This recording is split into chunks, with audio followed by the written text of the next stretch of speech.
ಯಾವ ರೀತಿಯಲ್ಲಿ ಅವರು ಕಳೆದ 1.5 ವರ್ಷದಿಂದ ಯಾವೊಂದು ಆರೋಗ್ಯದ ಸಮಸ್ಯೆಗಳು ಪ್ರಾರಂಭ ಆಯಿತು. ಇದು ಕಾರಣ ಬಹುಶಃ ಈ ರಾಜ್ಯದಲ್ಲಿ ರಾಜಕೀಯದ ದ್ವೇಷದಲ್ಲಿ ನಡೆದಿರ್ತಕ್ಕಂಥ ಕೆಲವು ಘಟನೆಗಳು, ಕೆಲವು ತಪ್ಪುಗಳಾಗಿರ್ಬೋದು. ನಾನು ಸಂಪೂರ್ಣವಾಗಿ ನಾವು ಪರಿಶುದ್ಧವಾಗಿ ಬದುಕಿದ್ದೇವೆ ಅಂತಕ್ಕಂಥದ್ದು ಹೇಳಲ್ಲ, ಒಂದು ತಪ್ಪುಗಳಾಗಿರ್ಬೋದು. ಆ ತಪ್ಪುಗಳನ್ನು ಇಟ್ಟು ಯಾವ್ಯಾವ ರೀತಿಯಲ್ಲಿ ಏನೇನು ನಡೆದಿದೆ ಈ ರಾಜ್ಯದಲ್ಲಿ ನಮ್ಮ ಕುಟುಂಬವನ್ನು ಸಂಪೂರ್ಣವಾಗಿ ರಾಜ್ಯದ ಜನತೆಯ ಹೃದಯದಿಂದ ಕಿತ್ತೊಗಿಬೇಕು ಅಂತಕ್ಕಂಥದ್ದೇ ಒಂದು ದೃಷ್ಟಿಯಿಂದ ಕೆಲವು ಘಟನೆಗಳು ಈ ರಾಜ್ಯದಲ್ಲಿ ನಡೆದಿದೆ.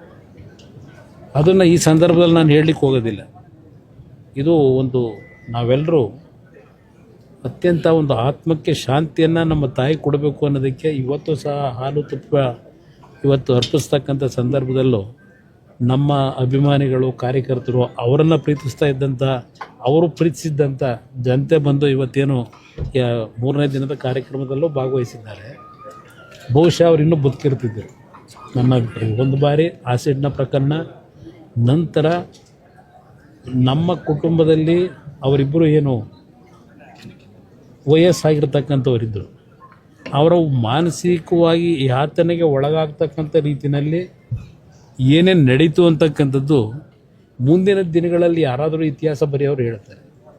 ಅದು ಒಂದು ಭಾಗ. ಅದಕ್ಕೆ ನಾನು ಹೇಳ್ತಾ ಇದ್ದೇನೆ, ನನ್ನ ತಾಯಿ ಇವತ್ತು ನಮ್ಮನ್ನು ಅಗಲಿಕೆ ಕಳೆದ 1.5 ವರ್ಷದ ಹಿಂದೆ ಅವರು ಬೆಡ್ ರಿಡನ್ ಆಗಿದ್ದು.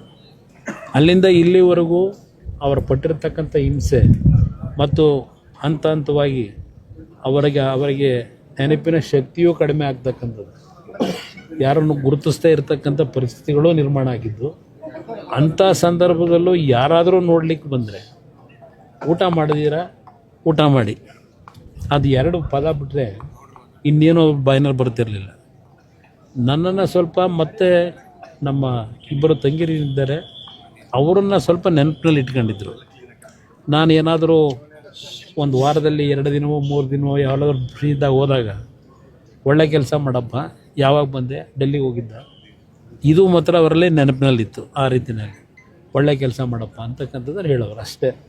ಆದರೆ 2-3 ಬಾರಿ ಒಂದು ಕುಟುಂಬದಲ್ಲಿ ನಡೆದಿರ್ತಕ್ಕಂಥ ಪ್ರಕರಣದಲ್ಲಿ ಯಾವಾಗ ಕರ್ಕೊಂಬರ್ತೀಯಪ್ಪ ಅಂತಕ್ಕಂಥ ಒಂದು ಮಾತಾಡ್ತೀವಿ.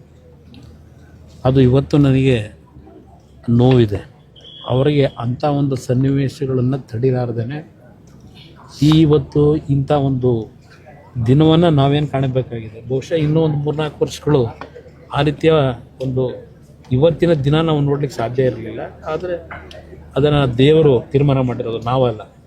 ಆ ದೇವರ ತೀರ್ಮಾನಕ್ಕೆ ನಾವೆಲ್ಲರೂ ತಲೆಬಾಗಲೇಬೇಕು, ಅದನ್ನು ಹೇಳ್ತೇನೆ. ಅದರ ಜೊತೆಗೆ ಇವತ್ತು